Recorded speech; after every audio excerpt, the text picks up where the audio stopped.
Hey Freunde, was geht ab und herzlich willkommen einem neuen Video von mir. In diesem Video werden wir gemeinsam das Kabel in unsere Fahrerkabine legen für unseren Kühlschrank. Aber jetzt erstmal das Intro und danach alles weitere.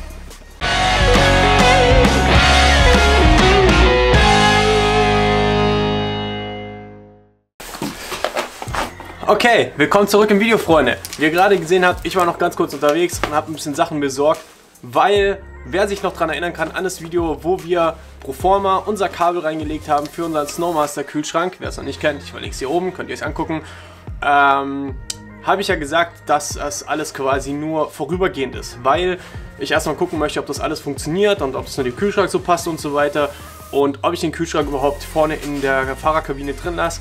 Und ich habe mich jetzt dazu entschlossen, dass es soweit passt und dass ich das so quasi umsetzen werde. Und jetzt habe ich schon längere Zeit das ganze Kabel wieder rausgezogen, als ich alles innen drinne rausgeholt habe. Und in diesem Video werden wir jetzt gemeinsam das Ganze fest verlegen. Also nicht irgendwo durch die Tür oder sonst irgendwas, sondern anständig innen drinne. Wo wir das ganze Ding jetzt hinbauen, also diesen Stecker, ich habe ja so einen Andersen-Plug, das werden wir jetzt gemeinsam mal kurz im Auto checken.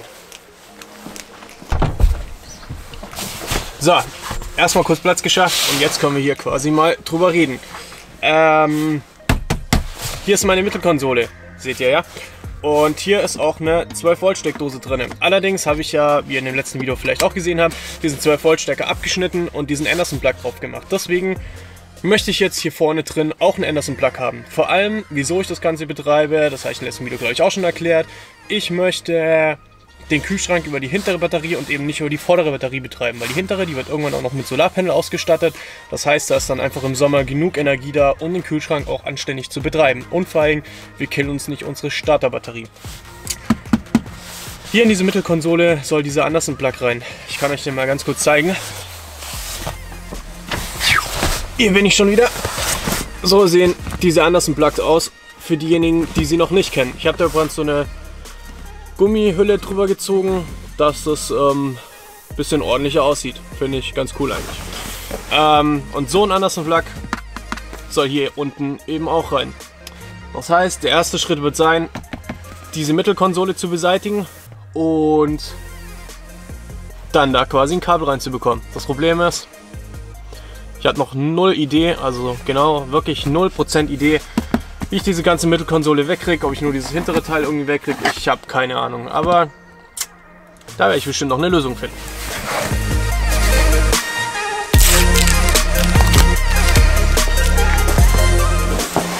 Okay Freunde, vom Hersteller selber wird vorgeschrieben, mindestens 2×2 Quadrat zu verlegen. Allerdings, dadurch, dass wir es unter Flur legen und so weiter und man im Kühlschrank auch nie weiß, was Spitzenwerte sind und so weiter, wie auch immer, sind wir einfach nur mal sicher gegangen, sind auf 2,25 Quadrat gegangen. Das heißt, da seid ihr einfach auf der sicheren Seite, da passiert dann noch nichts und dann ist das alles cool.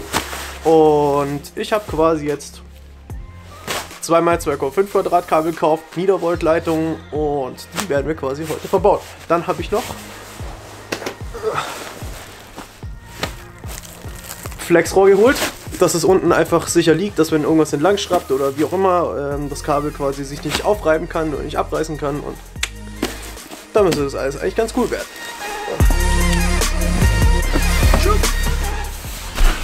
Okay, im ersten Schritt muss ich jetzt mal rausfinden, wie ich diese Mittelkonsole hier wegkriege. Ich habe da noch keinen Plan von, aber ich bin guter Dinge, dass ich die auch runterkriege und hoffentlich dann auch wieder sinnvoll drauf.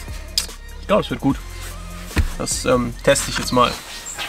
Okay, zuerst mal kloppen wir jetzt diese Verkleidung runter und schrauben mal diese Schrauben hier los und schauen mal, ob das vielleicht was bringt.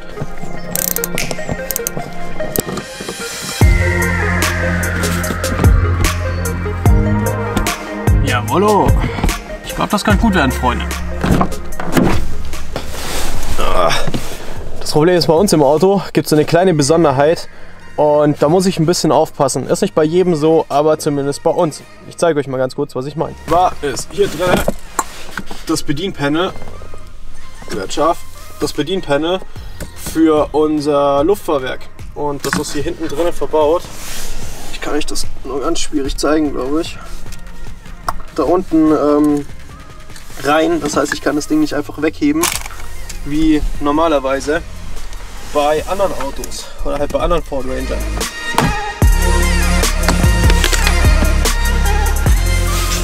Okay, Freunde, es war gar nicht mal so schwierig. Das waren einfach nur diese 4 Schrauben. Habt ihr gesehen? Hier hinten 2, vorne im Fußraum jeweils links und rechts eine und das war's schon. Und jetzt könnt ihr im Prinzip einfach eure komplette Mittelkonsole anheben. Der Vorteil bei mir ist, ich muss kein Loch mehr bohren, weil hier schon meine Luftschläuche runterlaufen für mein Luftfahrwerk. Und ich kann euch sagen, derjenige, der dieses Luftfahrwerk verbaut hat, der Typ war ein richtiger Pro, ohne Scheiß. Der Typ ist richtig gut. Wenn euch das mal interessiert, wo ich mein Luftfahrwerk verbaut habe und allgemein das Luftfahrwerk, dann gebt mir mal Bescheid. Dann können wir da gerne mal so ein kleines Informationsvideo drüber machen über das Luftfahrwerk. Was ich gut finde, was ich schlecht finde, gibt's nichts. Aber allgemein so Pro, Contra und so weiter. Und wo verbauen lassen und wie auch immer und was das kostet und so. Könnt ihr einfach mal Bescheid geben. Also wie auch immer. Das ganze Ding kann ich jetzt hier schön anheben. Da komme ich jetzt hier überall schön dahinter, kann überall reingucken. Das wird gut, Freunde. Das heißt, im nächsten Schritt kümmern wir uns jetzt mal hier um diesen Anderson Plug. Wie ich das hinkriege, da muss ich jetzt mal kurz drunter gucken und so, aber cool. So, um euch das Ganze noch mal kurz zu demonstrieren. Das ist ja dieser Anderson Plug und der soll dann nachher quasi hier hin. Dann habt ihr einmal einen 12 Volt Stecker, ganz normal, und einmal einen Anderson Plug quasi hinten von der hinteren Batterie. Quasi so die Idee und das Ganze muss ich jetzt halt umsetzen. Das Loch werde ich hinten reinbohren, dann wird so eine Gummitulle drüber kommen, zeige ich euch alles gleich, und da wird dann das Kabel durchkommen und den Anderson Plug, den kann man ja quasi mit Schrauben festmachen. Das ist ziemlich cool. Genau, und das heißt, weiter geht's in diesem Theater.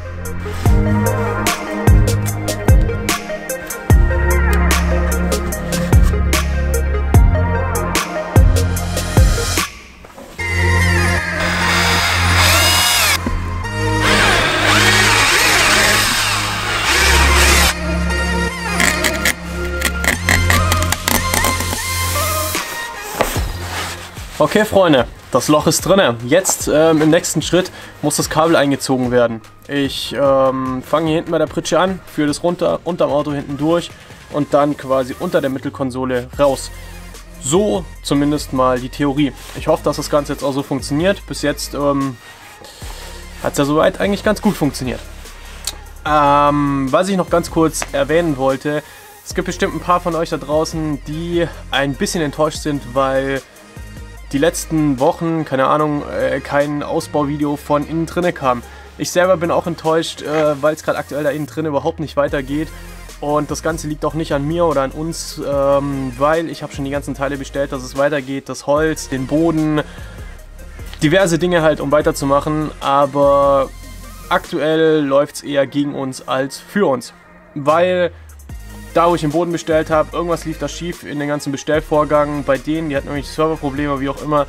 Dementsprechend musste ich da jetzt 10 Tage drauf warten, habe dort angerufen und muss jetzt nochmal 10 Tage drauf warten, weil die es mit einer Spedition verschicken. Und ja, das sind schon Dinge, die sind schon eigentlich zugegebenermaßen wirklich nervig. Und so geht es mit dem Holz und so weiter auch gerade weiter. Normalerweise wollte ich jetzt diese Woche schon das nächste Ausbauvideo von innen drinne raushauen an euch, dass ihr endlich mal seht, wie es innen drinne weitergeht. Aber leider ist es halt nun mal nicht so. Ich kann es nicht ändern und ihr wahrscheinlich auch nicht.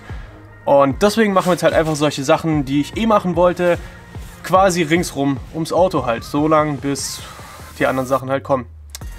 Auf jeden Fall wird es jetzt langsam wieder Richtung Sommer, also wir haben jetzt zumindest Februar, es ist noch nicht Sommer, aber es geht langsam wieder Richtung Sommer oder zumindest Richtung Frühling erstmal.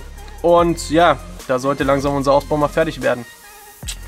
Deswegen quatsch jetzt nicht so viel und machen wir weiter.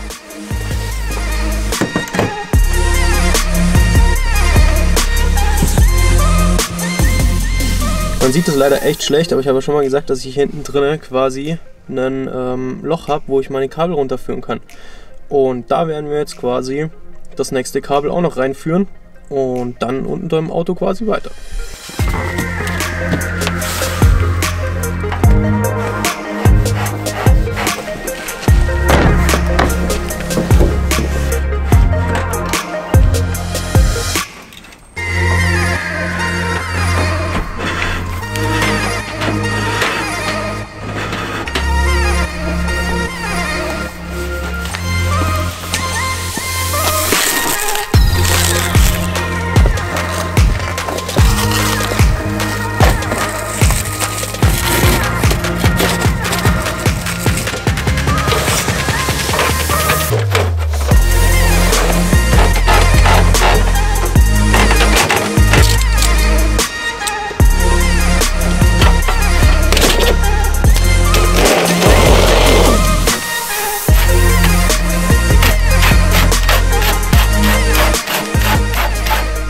So, und hier oben muss jetzt quasi das Kabel durch. Da laufen die 2 Luftschläuche durch und ein Stromkabel für meinen Kompressor unten.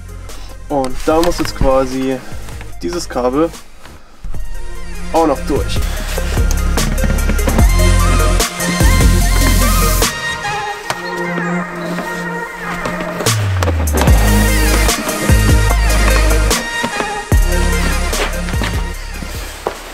Jawohl, Freunde, das Kabel liegt jetzt zumindest mal vorne in der Mittelkonsole drinne und das ist so geil. Ich liebe es. Ich liebe es, wenn es so geil funktioniert. Hätte ich nicht gedacht, aber noch sind wir auch nicht fertig. Um es mal so zu sagen. Genau, im nächsten Schritt werde ich jetzt halt vorne drin weitermachen. Das heißt, es müssen noch diese Nupsis drauf für den Anderson-Plug. Der Anderson-Plug muss noch eingebaut werden. So ein paar kleinere Sachen halt. Wie auch immer. Damit wird es jetzt auf jeden Fall weitergehen. Wir müssen jetzt diese Gummitulle drüber machen, wo ich euch gerade erklärt habe. Dass wir das ja nicht vergessen, das wäre Worst Case. Und dann müssen wir eben Kabel abisolieren und diese Anderson-Plug-Dingers drauf machen. Wie auch immer. Ein paar Sachen auf jeden Fall. Und das wird auch der nächste Schritt sein. So, damit dieses Loch nicht so beschissen aussieht, wenn man quasi da drauf guckt, habe ich hier Gummitüllen. Ich musste ganz schön lange danach suchen, bis ich die Dinger gefunden hatte.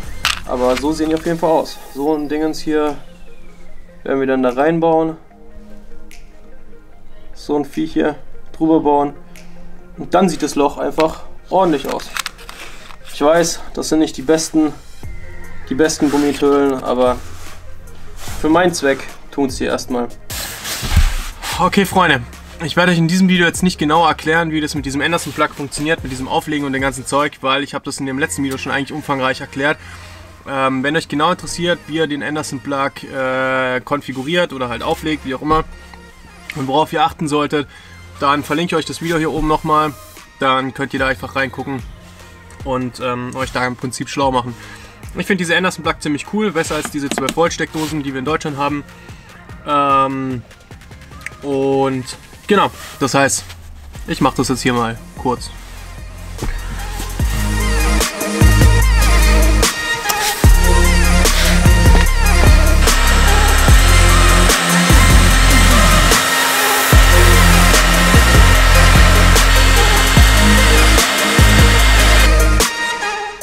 Die 2 Dinger sind jetzt hier drauf und die heben auch richtig gut. Also die kriegt ihr auch nicht mehr runtergerissen. Die ganzen müssen jetzt dann quasi gleich hier in diesen Anderson-Plug rein. Und im nächsten Schritt werden wir jetzt hier diesen Anderson-Plug quasi montieren.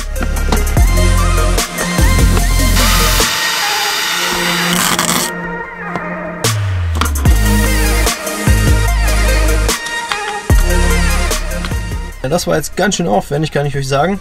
Auch mit diesen Schräubchen da reinmachen und das ganze Ding fixieren und so. War jetzt ganz schön aufwendig, aber ich würde mal behaupten, das Ergebnis ist richtig cool geworden.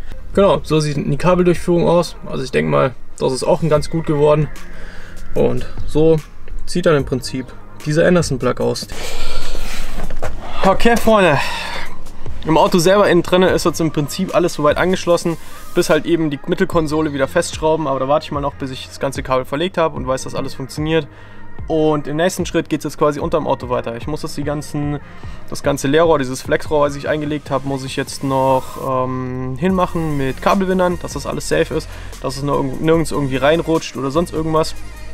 Und dann kann es drinnen weitergehen, wenn wir es dann anschließen. Ja, und so sieht es dann im Prinzip von hier unten aus. Das Leerrohr läuft ja einmal runter im Prinzip. Dann läuft es hier hinten über den Grundträger. Einmal bis hinten vor. Und dann quasi hinten nach oben. Und ich denke mal, das kann man schon ganz gut so machen.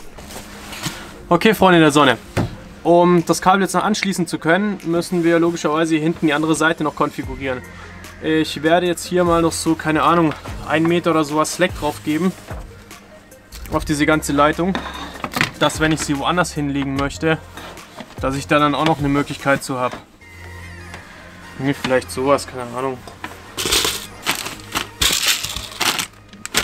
Übertreiben braucht man es nicht. Man muss jetzt nicht hart viel Leitung übrig lassen hier hinten drauf, weil das muss halt einfach hier in diesem ganzen Elektrokasten überall hinreichen. Aber das tut so easy. Theoretisch sogar bis auf die Batterie, wenn irgendwas wäre. Genau. Das heißt, ich zwicke das jetzt hier ab. Ich habe noch genug Leitung übrig. Ich denke, das könnte gut werden. So, abgezwickt. Die Abisolierzange. Ich habe mittlerweile eine, also ich mache das jetzt nicht mit dem Seitenschneider. Könnte vielleicht gut sein.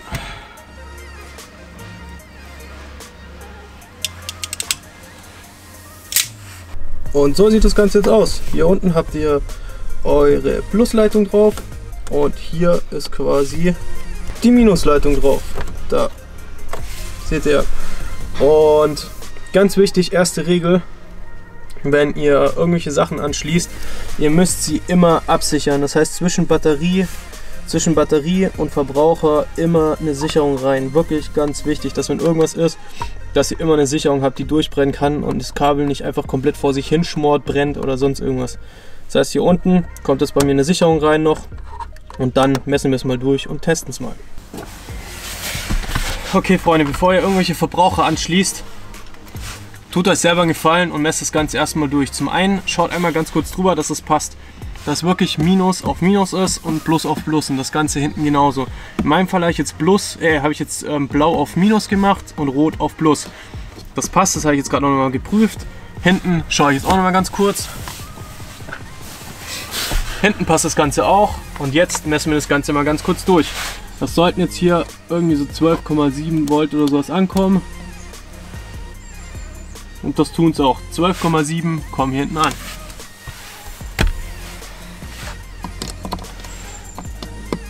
So, nochmal kurz hier zum Beweis. 12,7 Volt kommen an. Also quasi perfekt. Das hier ist im Prinzip das Kabel von unserem Snowmaster Kühlschrank.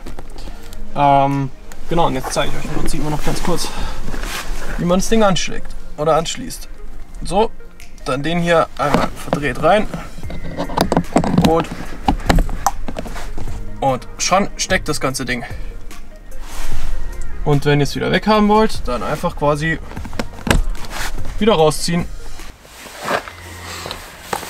Was ich im Prinzip echt super finde an diesen Anderson Plug ist, dass sie einfach deutlich besser verriegeln. Erstens, ihr habt einen breiten Stecker, der reinklickt und dann wirklich auch festhält.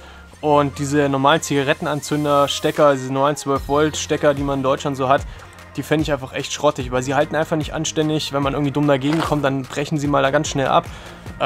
Die Verbindung ist meistens einfach nicht so schön. Bei diesen Snowmaster Kühlschränken, diesem Batteriewächter, funktioniert das Ganze auch nicht so anständig mit dem anderen. Aber wie gesagt, guckt euch das andere Video an, dann seht ihr im Prinzip, was ich da gemacht habe. Und ja, deswegen finde ich diese Anderson Plugs einfach viel, viel geiler. In Amerika und in Kanada werden die, glaube ich, sehr viel verwendet. Auch bei Fahrzeugen in deutlich größeren Dimensionen, mit deutlich größeren Querschnitten. Aber wie gesagt, ich persönlich finde die echt super. Ich verwende die einfach richtig gerne. Das Einzige im Prinzip, was jetzt noch fehlt, ist quasi den Gefrierschrank einmal reinpacken und einmal gucken, ob es anständig funktioniert. Und ja, ob er halt dann läuft. So Freunde, jetzt muss dieser Kühlschrank hier rein.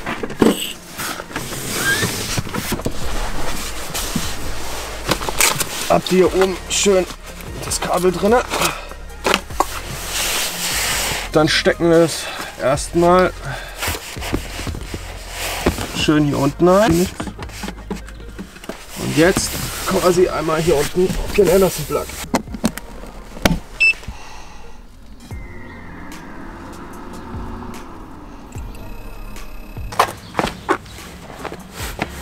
Okay Freunde, wir sind am Ende des Videos angelangt und ich würde mal behaupten, es hat sich mal wieder echt gelohnt. Ich glaube, an dieser Kabelverlegung gibt es auch nichts mehr zu meckern. Wir haben den anständigen Querschnitt gewählt. Unten drunter liegt es im Flexrohr. Das Kabel an sich ist das Richtige für Niedervolt und so weiter. Dementsprechend würde ich sagen, kann ich das euch auch getrost so mitgeben und sagen, dass ihr das so quasi kopieren könnt und auch so machen könnt. Im Prinzip werde ich das Ganze jetzt mal testen, mal schauen. Ich glaube, das ist ganz gut geworden so. Der Anderson Plug ist fest drin. Normalerweise gibt es für Anderson Plugs auch richtige Stecker und so weiter. Das Problem ist, in Deutschland ist es echt schwierig herzubekommen.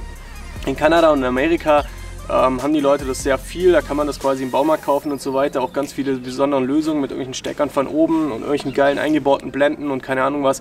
Nur wie gesagt, in Deutschland ist es einfach verdammt schwierig, an sowas ranzukommen.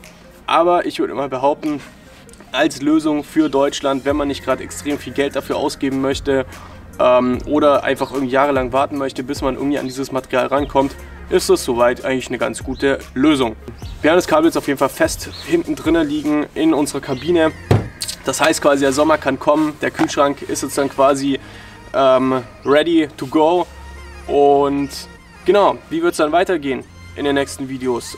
Ich hoffe, dass das Material kommt und dass wir dann quasi weiterbauen können an sämtlichen anderen kleinen Baustellen oder auch größeren Baustellen, dass es innen drin mal ein bisschen weitergeht und ja, dass es für euch auch quasi spannend bleibt.